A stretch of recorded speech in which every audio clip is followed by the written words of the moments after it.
I'm going to be the moderator of this session. My name is Jenson, and it's wonderful to see old friends, Raimundo and Mikyung. But for our audience's sake, Raimundo is the Chief Innovation Officer and Director of Innovation and Technology in city of Florida, city of Coral Gables in Florida, aka City Beautiful. And Mikyung is a leader in the Bay Area UASI, Urban Area Security Initiatives, an organization that facilitates and manages funding from Department of Homeland Security. Mikyung, we will start with you. The UASI is, in my mind, it's almost like a very well kept to many people. Would you mind sharing with us a little bit about the organization that you are part of, both in the Bay Area and even maybe a little bit about the whole UASI concept in the United States? Yes, I definitely can. I actually have slides that I would like to present, if that's okay. Is that okay, Lon? Yes, of course, please. Okay, let me try to do this.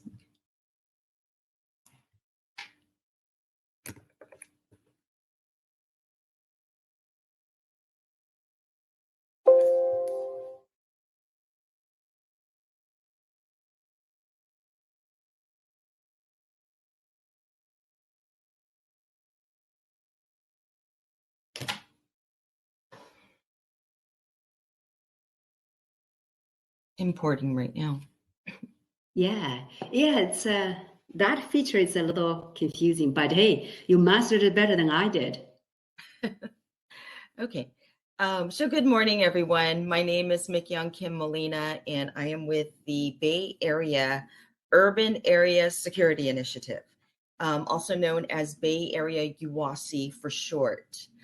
So for some of you who don't know what the UASI is, or what we do, here is our mission statement.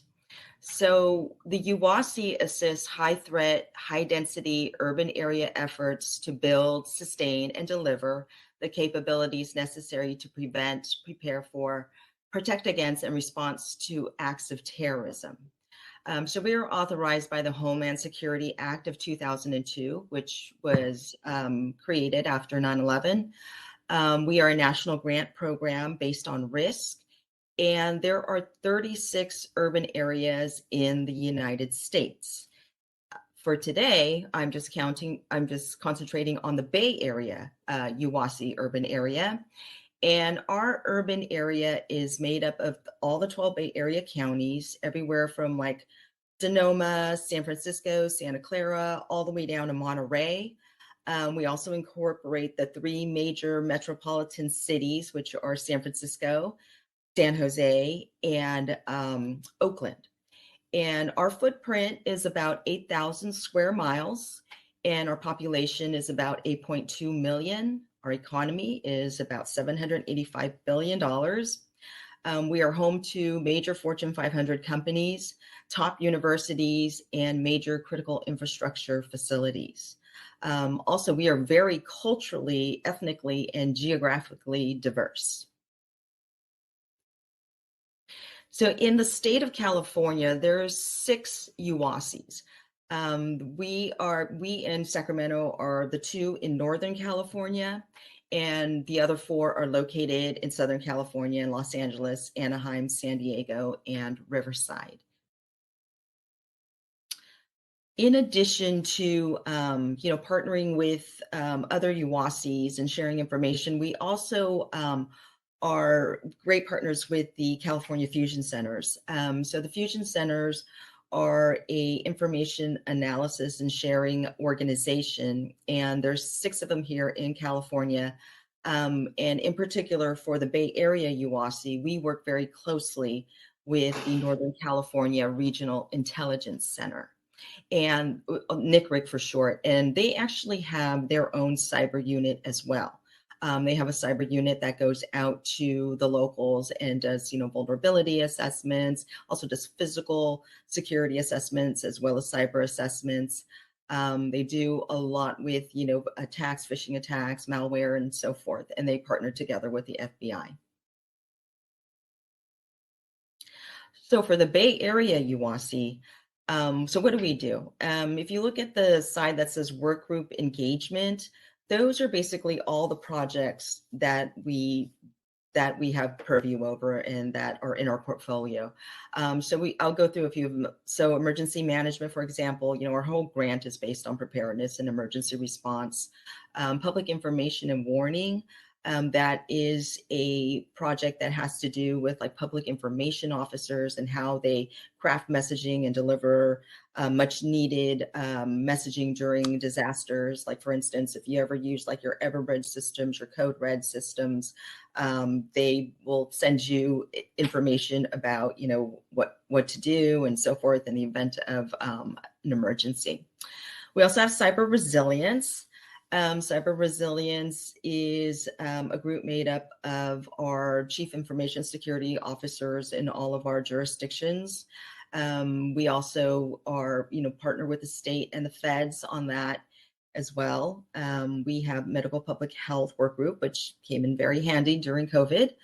Risk management, every year we undergo what's called the threat hazard identification and risk assessment. And this is the group where all of that information is synthesized together.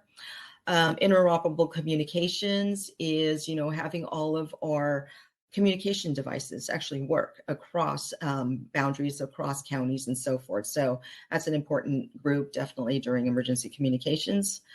We have a huge Bay Area training and exercise program. We call it BATEP, B-A-T-E-P. We have hundreds of different trainings in all different disciplines that are completely free to the participant. So that's a resource that we provide to the region. We have a Securing the Cities grant, and we also have a targeted violence and terrorism prevention program that works very closely with community-based organizations and also with the schools. So that's kind of us in a nutshell.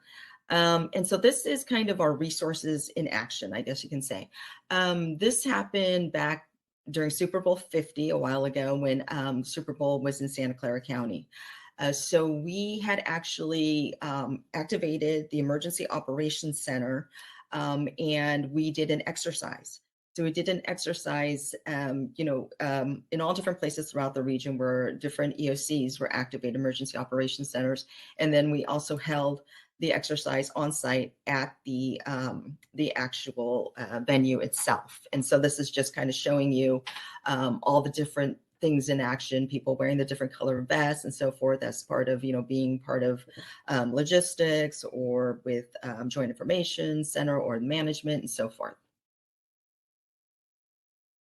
And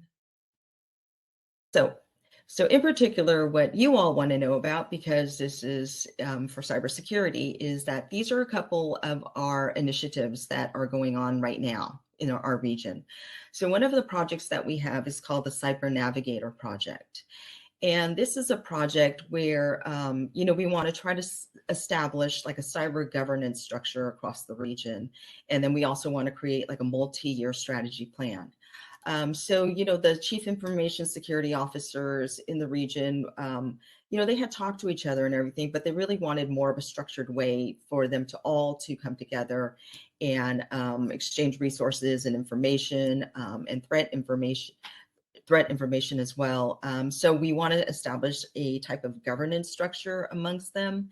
And we also want to have a multi-year strategy plan that can guide us between now and probably like the next 3 years on, what is our cybersecurity posture right now? What are the threats we're seeing and where do we want to go and to make sure we can combat those threats? We also have a segment in this project where we go out to the locals and we review their like their cyber incident response plans, their continuity operations, disaster recovery, technology recovery, all whatever you have in the way of responding to a cyber incident, that our cyber navigator can come review your plans and help and make suggestions to you about how to make improvements. And it's all based on like the NIST cybersecurity framework. And there are also some locals that don't have a plan at all. And so we have tools and templates to be able to do that, and resources to get people started on making sure that they have a plan in place. Other things that this project does is that we are creating a series of cyber-related election security trainings. So we're undergoing that. We got like about maybe 8 different types of trainings that we're looking at, but once that's all solidified, we'll be rolling that out to the region. We're also holding a best practices forum and seminar. It's actually next week at the Marines Memorial in San Francisco. Cost-free to participate. You all are welcome to attend too if you're in the area in San Francisco. And so that is, we are going to have a cyber seminar track in there with speakers from the state and federal levels, as well as our regional partners. And then we also are funding identified equipment needs. So if there's equipment that's out of date or needs to be updated and so forth, we do an assessment, and then we help with providing the resources that the locals need in order to bump up their equipment.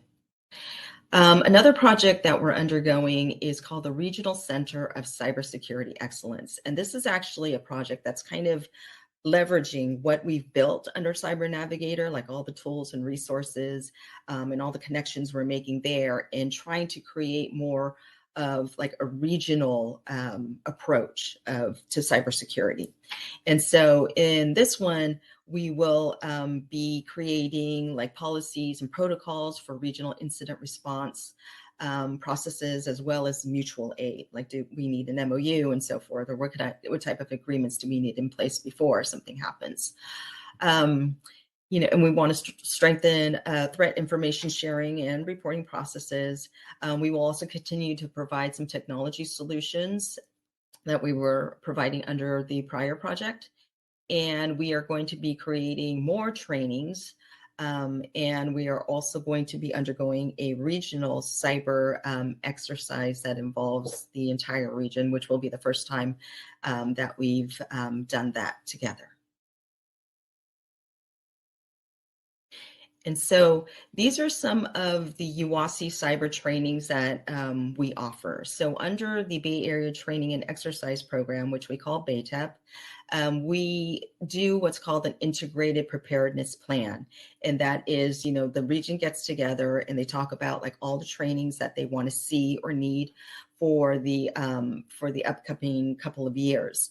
And for the cyber trainings, this is what was identified. So we do offer foundational courses, what we consider foundational courses, because they should just keep happening because everyone will need it at some point. So we have disaster recovery engineer, incident handling, and end user security awareness.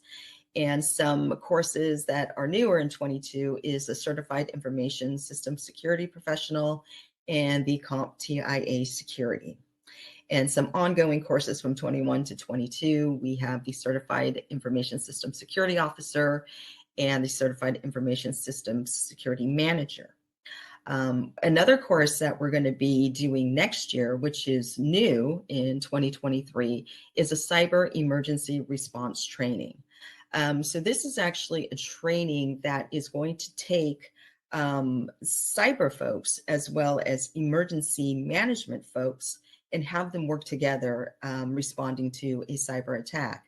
Up until recently, it's been all about, well, if there's a disaster, it should be emergency management's responsibility to respond. And then, others will say, well, it's a cyber-focused disaster. It should be cyber people's response. And we really want to kind of bridge that gap, and not be so much of the stay in your own lane, but really look together. And so we are going to be helping locals build the plans they need in order to work with their emergency management departments as well as their cyber folks and define roles and responsibilities within there, create a training around it, and then also do some tabletop exercises within the training. So it's a really immersive experience, this particular training.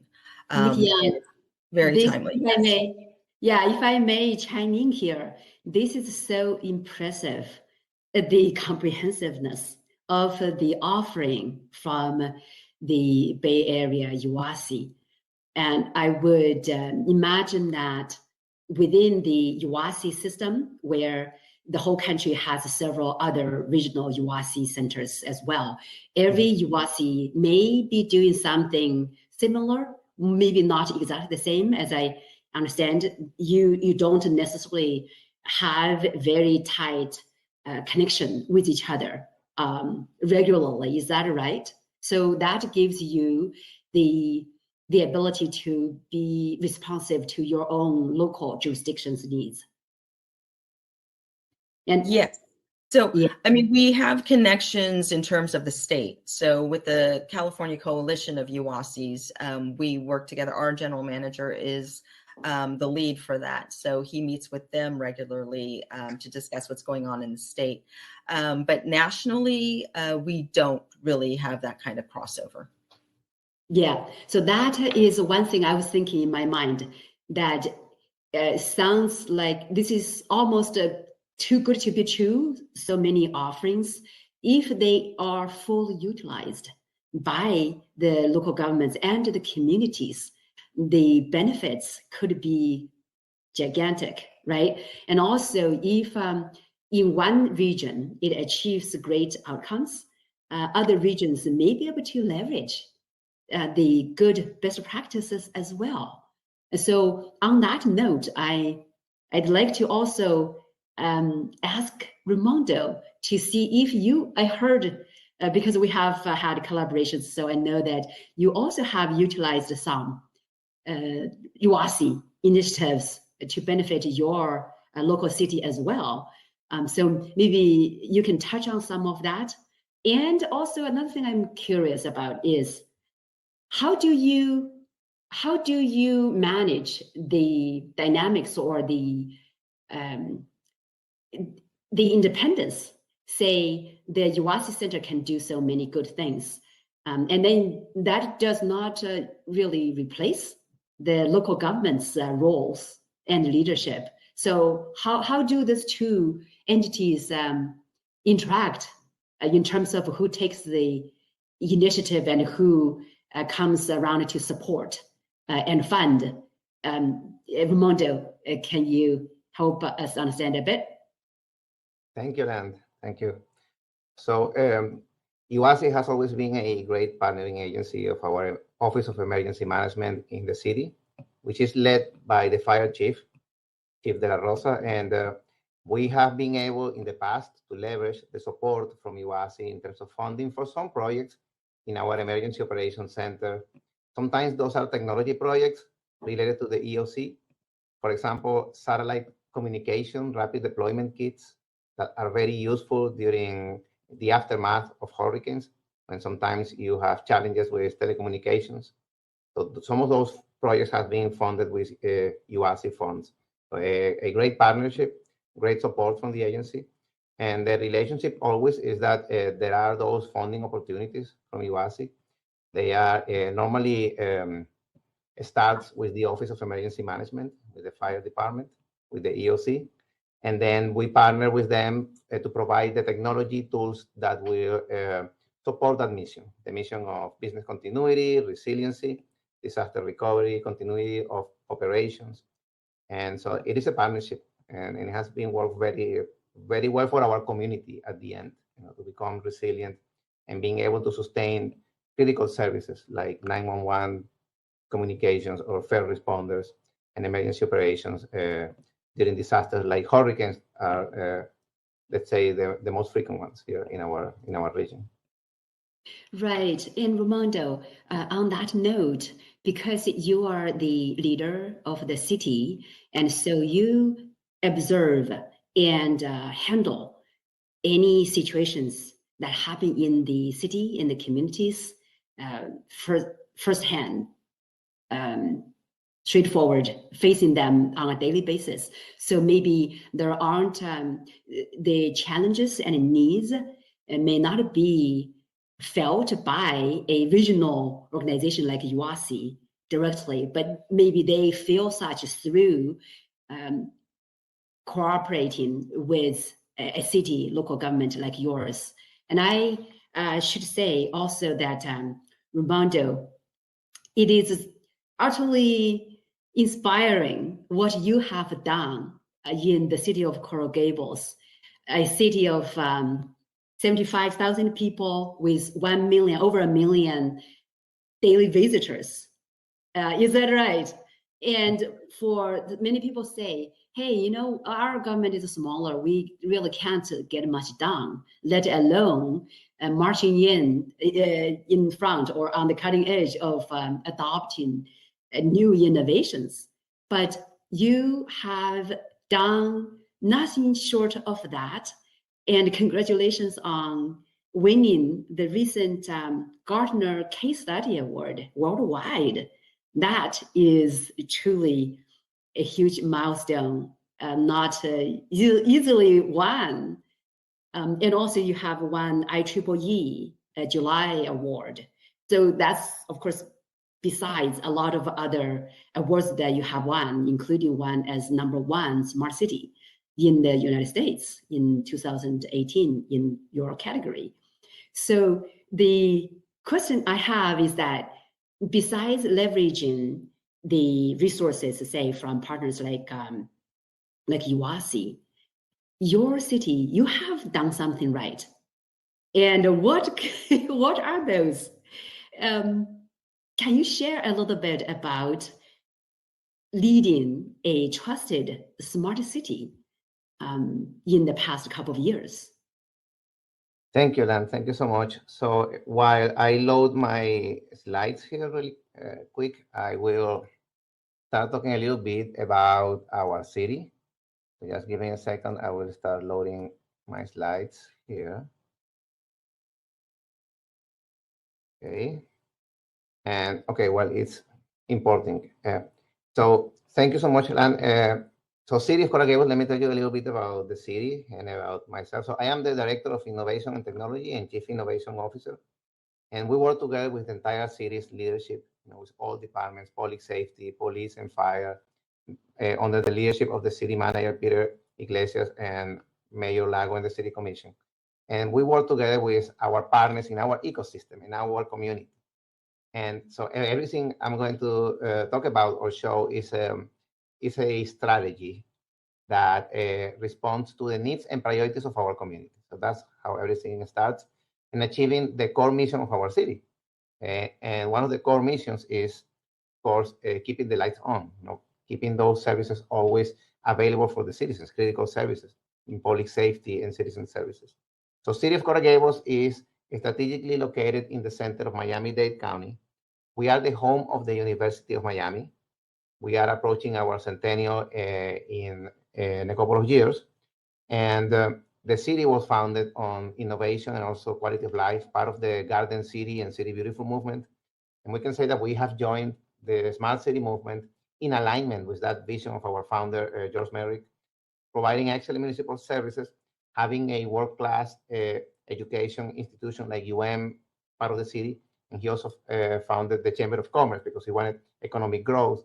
He wanted also the opportunities for business in our city. So we have that vision over 100 years, and we are still carrying that over as part of our smart city strategy. And quality of life is at the core of everything we do.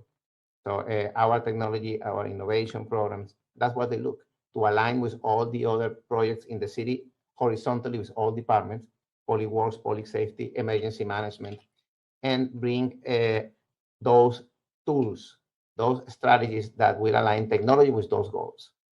So let me move to the next slide really quick here.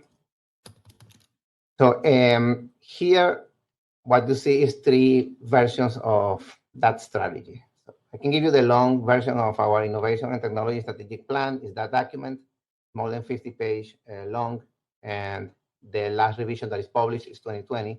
It's my first 5 years as a CIO plan. Now I started that second period of 5 years in 2020, and will be an update soon. So in that link there that you see, coragables.com/IT docs, you can see the long version, but there's an important version that you see in the center is a framework or a framework of frameworks. And basically it starts at the top with vision. So having that vision of quality of life, of excellent customer service, and security, being a secure and smart city. And from vision, we go to planning and to execution, and we execute fast. So that's one of the priorities here. So we don't stay too long analyzing and planning. While we plan, at the same time, we are executing with quick ROI and quick wins for the community in all those areas that matter, public safety, resiliency. So we cannot take too long planning and preparing for emergency response. So we support our EOC, and we have a regional impact because we support our EOC for City of Coral Gables and for 5 other cities surrounding our city, and also for the University of Miami, and for one of the cities that also is the home of the Florida International University. So we have a regional impact in everything that we do. And Lan, you mentioned that even though we are a city of 52,000 residents, every week, because we have sensors that tells us, traffic sensors, that we have 1 million vehicles to commute weekly throughout our city. And we also have a regional impact in the sense that we provide those emergency operations center for all those cities in our neighborhood. So that holistic strategy has industrial engineering and operations and best practices like the NIST cybersecurity framework and other best practices like ISO 9000 baked in our strategy to execute fast, to also have an orderly way of providing services, business continuity, an operations plan, a comprehensive project portfolio management, a collaboration with an ecosystem of partners in industry, in academia, in nonprofit organizations, members of the community. So it is a co-creative process. It's a co-creative process. And that is aligned always with the needs and priorities of our residents, of our citizens. And we build that foundation of smart networks and high-speed communications, of broadband, digital inclusion, digital equity. That is what really allows us to deploy all those capabilities like digital twins or smart city hubs, open data platforms, and intelligent clouds. All that capability builds on that capacity that was built over the years. So my background is as an engineer in the telecommunications industry. So that's how I started my career in the early 90s. And we built urban networks during the 90s. And here in the city, we are also doing the same. So we are building those urban networks, but they become smarter and more resilient and stronger. But at the same time, they broaden the scope of protection and needs for security. Because the more you expand those capabilities, also is your footprint grows, and you need to be very mindful of safety, security, risk management, compliance from the very beginning, from the ideation standpoint. So it's never an afterthought. So that central diagram is maybe the visual representation of that long plan, but still too busy. So if you want the short version, is this mantra: keep the lights on, keep the customers happy, keep the wheels moving, keep the team sharp, and get things done. And as part of keeping the lights on, cybersecurity is part of that. Cybersecurity is integral for business continuity. Indeed. Now that part. Right, I see that. A couple of us were privileged to visit where actions happen, your command center, right next to your emergency services and the police department, where we also got to see your training vehicle and even a shooting rink where the police officers can train new recruits all on the facility. It's just so amazing that it's all together in that smart building that you have set up. over how many years, I guess. So that when folks kind of get a glance of the diagrams you have here, I have a quick question, Raimundo, for you here. You mentioned about a shared vision and executing fast as a secret sauce for you to enable so many accomplishments. Now, my quick question is, how long does it take to even get a team to be able to have the shared vision and executing fast? And I imagine you don't have 50 people, or 100 people working in your city. So you have a team and that's commensurate with the size of your city. So how are you able to motivate and bring everyone along together? In another word, a lot of people feel that the silos stand in their way, right, across different functional departments in the governments. So how are you able to overcome that and get the whole team to have shared vision and execute fast?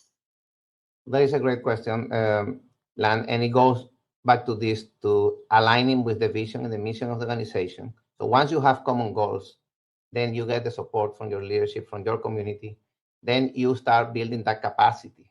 The capacity, the most important asset is our human capital. So you start building that team. So we have built that amazing team in our innovation and technology department, but throughout the city, where we work with all city departments. And those channels of communications goes back to the alignment. This part that I didn't mention, strategic realignment, that is key. So that this cycle of continuous alignment with the needs and priorities of the community, but also with the strategic goals of the organization, that goes beyond innovation, beyond technology. It goes really throughout the city horizontally. That's why one of the frameworks is very important, is the interoperability framework. How do you work together with all your partners in the organization towards common goals? How technology is a strategic partner that supports all those missions in public safety and emergency management. I'm going to show you really quick 2 examples that are very important. So here you see from a cyber physical standpoint. Now we are in this event that has a great relationship with NIST and the GCTC.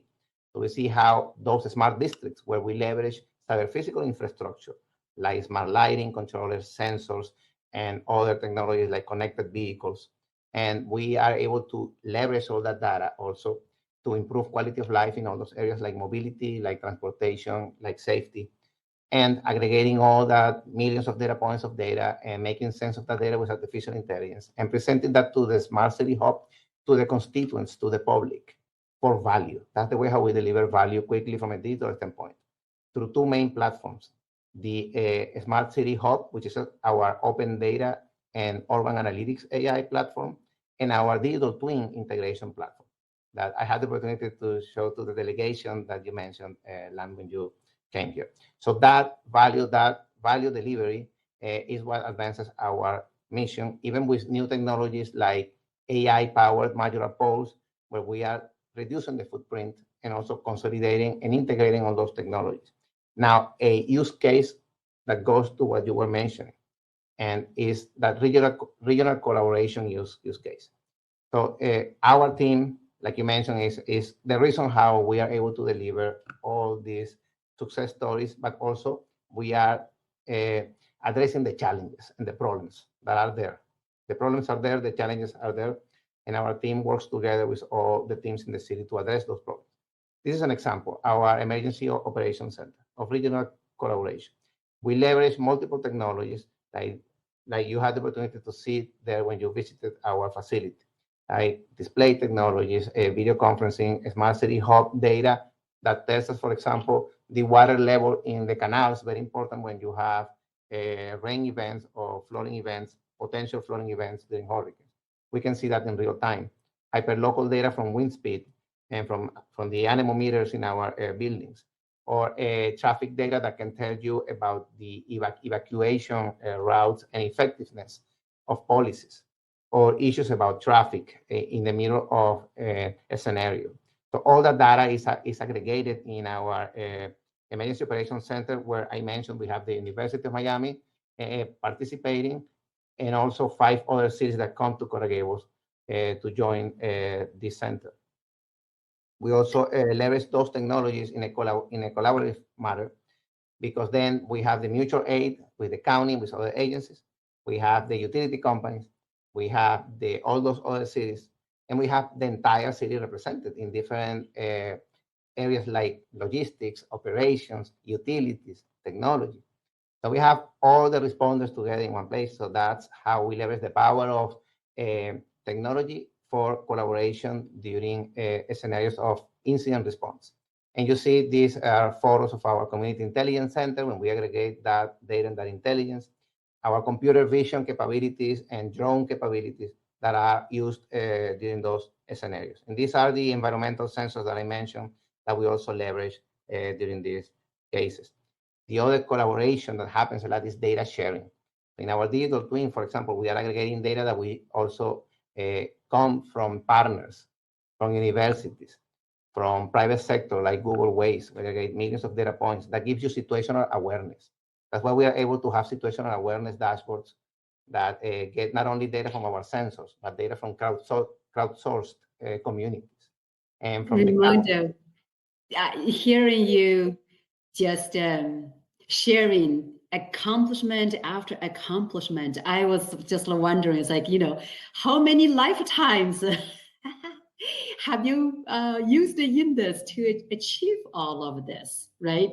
And it almost makes me wonder, it's like, if there's a way that you can package it all together, say, hey, smart cities as a service, I wonder, that if that may help more governments adopt technologies, and not just technologies, right? And also social innovations along the way, such as the closer collaboration. I just wonder if that actually can help the whole nation out. So this is why we have this ecosystem of collaboration with industry, academia, government, nonprofits. So you see all the universities we collaborate with, the organizations, the institutions, and all those partners. So they are part of our extended capacity. They enhance our ability to deliver those innovations and those services. So collaboration is the key. This is why you see that a virtuous cycle is key. Share, learn, partner, collaborate, and build value together, and repeat. And that would be. And so that our extended team and our regional impact vision is very important. Everything we do together with these partners is not only for our city that you see represented in this smart district.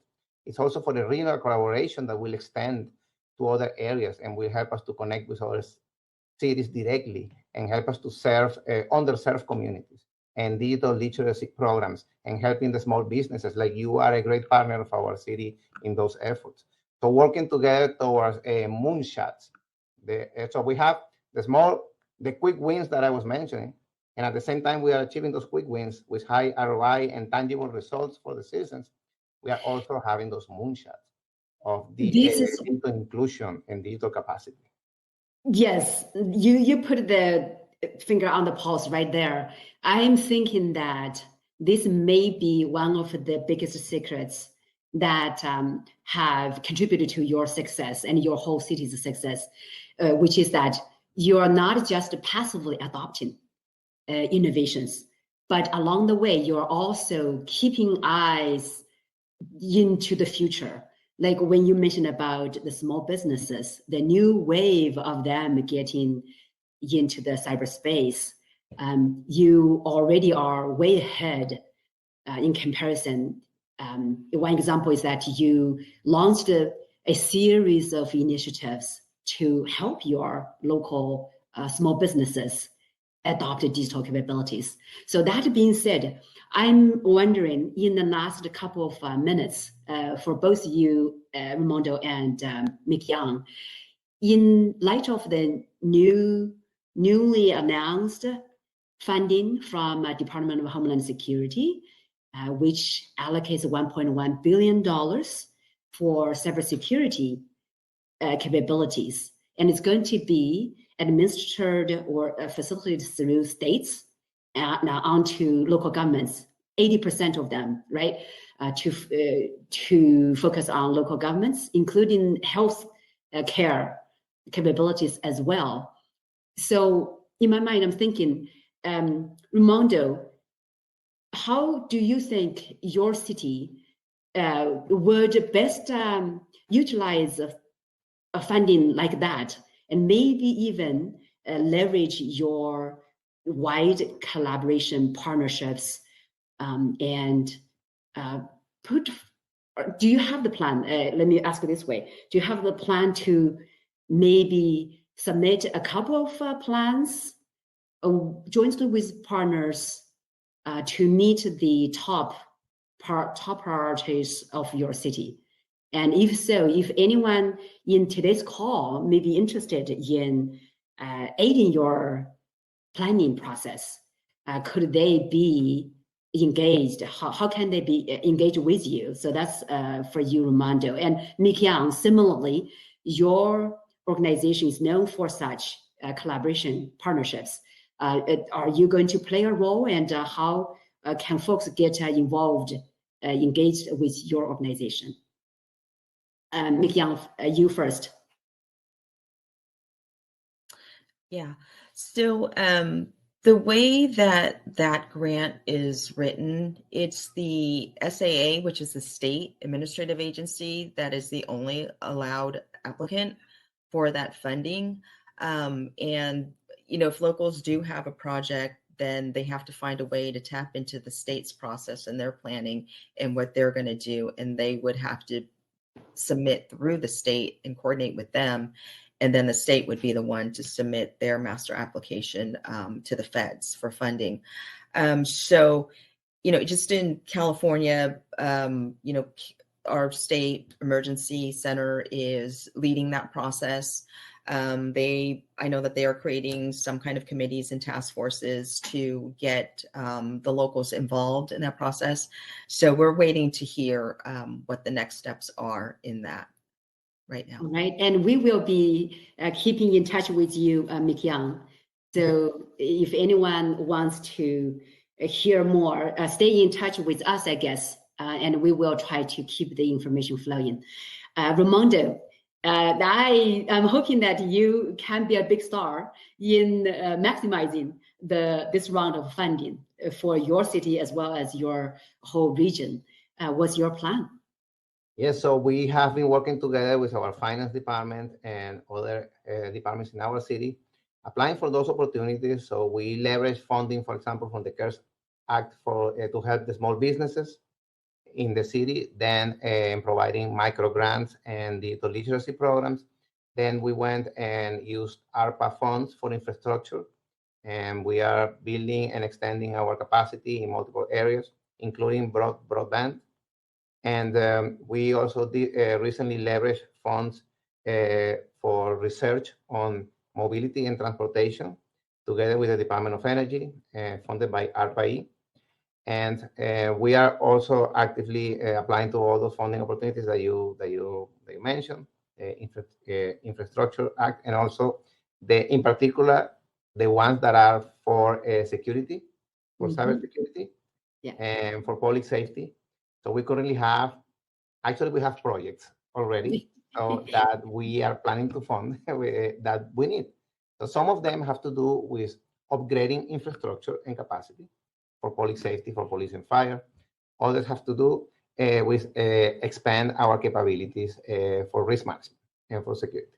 So we have specific projects in mind. The other one that you are well aware of is that we want to continue those efforts that we started with the Gables program to help small businesses during the pandemic to recover and thrive and join the digital economy.